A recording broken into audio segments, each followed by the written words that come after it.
అక్కడ నా కులం ఉంది. అక్కడ తమిళనాడులో మురుగన్ మానాడికి వెళ్తే అక్కడ 10 లక్షల మంది అక్కడ కూర్చోబెట్టి నా కులం ఉంటుందా? మన భావాల్ని మనం అర్థం చేసుకునే వ్యక్తులు ఉంటారు కాబట్టి వస్తారు. ఎక్కడో తమిళనాడుకి వెళ్తాను, ఎక్కడో మన మహారాష్ట్రకి వెళ్తాను. ఎందుకు వస్తారు అక్కడికి? తెలంగాణలో కూర్చొని ఒక ఎంపీటీసీలుగా గెలుస్తారు, లోకల్ బాడీస్లో గెలుస్తారు. వాళ్ళు నన్ను వచ్చి కలవను కూడా కలవాల, కానీ జెండా పెట్టుకుని గెలిచేశారు, గుర్తుకు పెట్టుకుని గెలిచేశారు చాలామంది. అంటే భావం తాలూకు గొప్పది, భావ తీవ్రత అంత గొప్పది. ప్రజా యుద్ధ నౌకని గద్దర్ గారు కూర్చోబెట్టి నన్ను ఎందుకు ఇష్టపడతారు? ఒక దళిత కులానికి చెందిన ఒక మహాకవి, ఒక మహాగాయకుడు నన్ను చూసి ఎందుకు ఇష్టపడతారు? భావాన్ని చూసి ఇష్టపడతారు. ఇది అర్థం కాకుండా కూర్చోబెట్టి నువ్వు ఇక్కడున్న కొంతమంది నాయకులు ఆంధ్రప్రదేశ్లో నువ్వు కాపులకి ఏం చేసావు, కాపులకి ఏ రోజు నిలబడి నేను చెప్పాను అసలు? నాకు ఎంత విసుకొస్తుంది. మీరు ఎందుకు ఇంత దిగజారుస్తారు? నిజంగా వాళ్ళు ఒకసారి ఈ రోజున సభాముఖంగా వాళ్ళందరికీ చెప్తున్నాయి, మాట్లాడండి. మీకు కూడా చెప్పాలి. ఒకసారి మీరు అనిపిస్తారు ఎందుకు మాట్లాడమంటే, ఈ సందర్భాన్ని పురస్కరించుకొని నన్ను విమర్శించే కాపు నాయకులందరికీ కూడా నా సమాధానం చెప్తాను. 12 సంవత్సరాల తర్వాత నా మౌనాన్ని వీడి చెప్తున్నా. నేను ఎప్పుడు వచ్చింది ఒక కులం కోసం రాలా. కాపు నాయకులందరికీ ఇబ్బంది ఉందని చెప్తున్నాను. నేను ఒక కులం కోసం రాలా. నా దేశం కోసం వచ్చాను, నా నేల కోసం వచ్చాను, నా రాష్ట్రం కోసం వచ్చాను. మీరు నన్ను ఒక కుల నాయకుడిగా పెట్టాలనుకుంటే ఒక పని చేస్తాను. నన్ను విమర్శించే కుల నాయకులందరికీ కూడా, కాపు కుల నాయకులందరికీ మీ గురించి ఒక చక్కటి వివరణ ఇస్తాను. మీరే ముఖ్యమంత్రి అభ్యర్థిగా మీ అందరూ ఏకాభిప్రాయం సాధించండి. నన్ను విమర్శించే వాళ్ళందరూ ఒక ఏకాభిప్రాయాన్ని సాధించాలి. ఈ మధ్య నన్ను విమర్శిస్తున్న నాయకుని మీరు పని చేయండి, మీరే ముఖ్యమంత్రి అభ్యర్థిగా మీరు ప్రకటించుకోండి, మీరు నిలబడండి. సంపూర్ణంగా మీ వెంట ఉండే ఎంతమంది కుల సభ్యులు ఉంటారో వాళ్ళందరితో మీరు ముఖ్యమంత్రి అయిపోయిన సంతోషం. నేను కూడా మీకు కంగ్రాచులేట్ నోట్ పంపిస్తాను. మీరు ముఖ్యమంత్రి నా మీద కూడా కేసులు పెట్టుకోండి, గతంలో వీడు ఇలా చేశాడని చెప్పి. ఇబ్బంది లేదు నాకు. విమర్శించే కాపు నాయకులు కూడా నేను ఒకటే చెప్తున్నాను, మాట్లాడితే రంగా గారిని పట్టుకొస్తారు. జనసేన కూర్చోబెట్టి టీడీపీ కమ్మాయిలు మాట్లాడుతుంటారు. నేను చెప్తాను, మీరు ఇష్టపడే రంగా గారు, ఆయన సతీమణి కమ్మ సామాజిక వర్గానికి చెందిన వ్యక్తి. వాళ్ళ బిడ్డలు, వారిద్దరు పుట్టిన బిడ్డలు ఇద్దరు 2 కులాలకు చెందిన వాళ్ళు అవుతారు. అంటే మీరు ఎంత కన్వీనియంట్గా ఉందంటే మీ రాజకీయం, అది చూడరు. ఆయన బతికున్నప్పుడేమో వైసీపీలో ఉన్న నాయకులందరూ కానీ, ఇక్కడున్న నాయకులందరూ కూడా ఆయన బతికున్నప్పుడు ఒక్కళ్ళు మాట్లాడాలి ఆయన గురించి.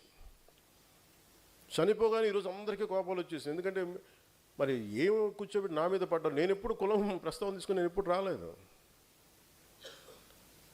చిన్నప్పుడు ఒకసారి నేను చీరాల్లో పెరుగుతున్నాడు, అడిగాను మా అమ్మని, అమ్మ మనం ఏమిట్లని అడిగాను. ఎందుకు ఇలా చండాల ప్రశ్న వేసాను మా అమ్మ. దేనికంటే స్కూల్లో మా ఫ్రెండ్ వాళ్ళ ఇంటికి క్లాస్ ఇంటికి వెళ్తే వాళ్ళ అమ్మ అడిగింది, మీరు ఏమిట్లా అంటే, నువ్వు నోరు మూసుకుని నీకు ఇలాంటి అడగను. ఎందుకంటే మా ఇంట్లో మాకు తెలియదు. మా father being a socialist, it's always about society. మానవత్వాన్ని చూసాం కానీ కులం అనేది ఒక సోషల్ ఫ్యాక్ట్. మనం పుడతాం దాంట్లో ముందుకు, అంతేగాని దాంట్లో కూరుకుపోం కదా. దాన్ని అర్థం చేసుకుంటాం, గౌరవిస్తాం. కానీ కూర్చోబెట్టి పదే మాట్లాడడానికి విసుగు వచ్చేసింది నాకు కూడా. ఇంకెంతకాలం మాట్లాడతారా మీరు? ఎంతకాలం మాట్లాడతారు ఒక్కొక్కళ్ళు? మీ గురించి చిట్టా విప్పనా? ఒక్కొక్కడి గురించి చెప్పాలా? ఒక్కొక్కడి గురించి తట్టుకోగలరా? నేను మాట్లాడితే నోరు విప్పితే ఇష్టానికి మాట్లాడతారు ఒక్కొక్కళ్ళు. మనోహర్ గారు కూడా రాకూడదు అంటారు, ఆయన కమ్మంటారు. ఎన్నికైన ఎమ్మెల్యేలు అందరూ ఎవరయ్యా? కాపులు లేరా దాంట్లో? నా పక్కన లింగంనేని రమేష్ గారు ఉంటే ఆయన కమ్మంటారు. ఎక్కడో తెలంగాణను పెట్టుకున్న వ్యక్తిని చూసుకుని ఆయన కమ్మంటారు. ఇంకెవరు ఉండకూడదు. ఇప్పుడు హసీనా కూర్చోబెట్టి కాపులండి, ఏం తెలియదు. Thank you.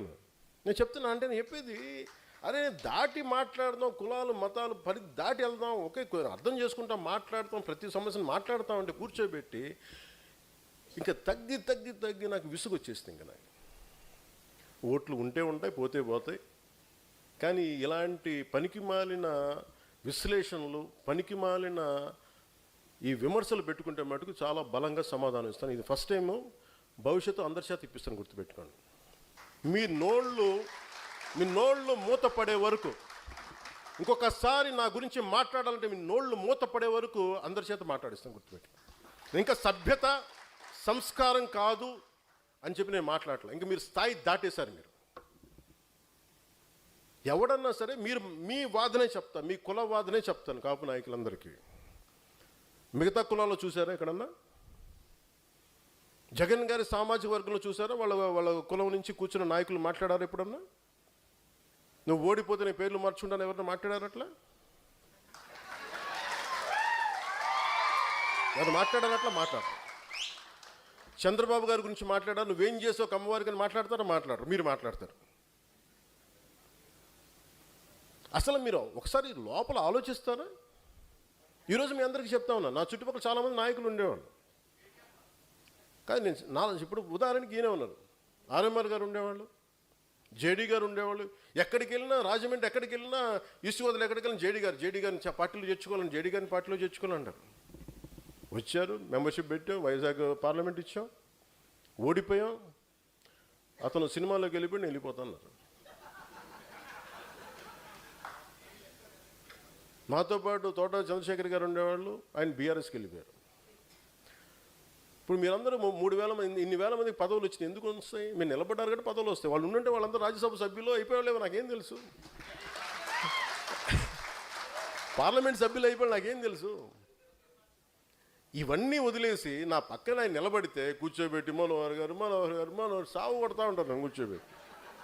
నేను మీకు ఈరోజు చెప్తున్నా, నన్ను విమర్శించే కాపు నాయకులందరికీ నేను మనోహర్ గారిని పెట్టుకుంటా, మీరు ఏం చేస్తారో చేసుకోండి. ఎందుకంటే అలాగే మీకు నా పక్కన రమేష్ గారు ఉన్నారు. ఆయన ఎందుకు వచ్చారు? నేను గెలిచినప్పుడు రాలా. 2014 తర్వాత నేను కులాల ఐక్యత అనే ఒక సామాజిక సత్యాన్ని నేను అర్థం చేసుకున్న వ్యక్తి. ఆయన అన్నది ఏంటంటే, మేము విజయవాడలో మేము గొడవలు చూసాం సార్, కులాల మధ్య వ్యాపారం అన్ని అంటే మానవ సంబంధాలు దెబ్బతింటాయి. నాకు మీ భావం నచ్చింది నాకు, అందుకని నేను మీకు అండగా నేను ఉంటాను సార్. నేను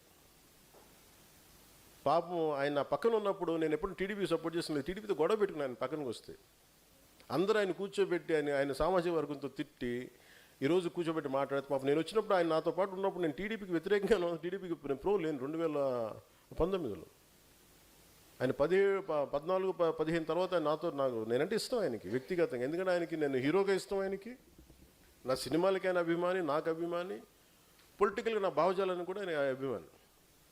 ఆయన కూర్చున్నప్పుడు నిజంగా కనుక ఆయన వీళ్ళు ఈ కాపు నాయకులు చెప్పినట్టుగా ప్రభావితం చేస్తుంటే నేను 2019లో కూర్చొని టీడీపీతో ఎందుకు కూడా పెట్టుకుంటాను?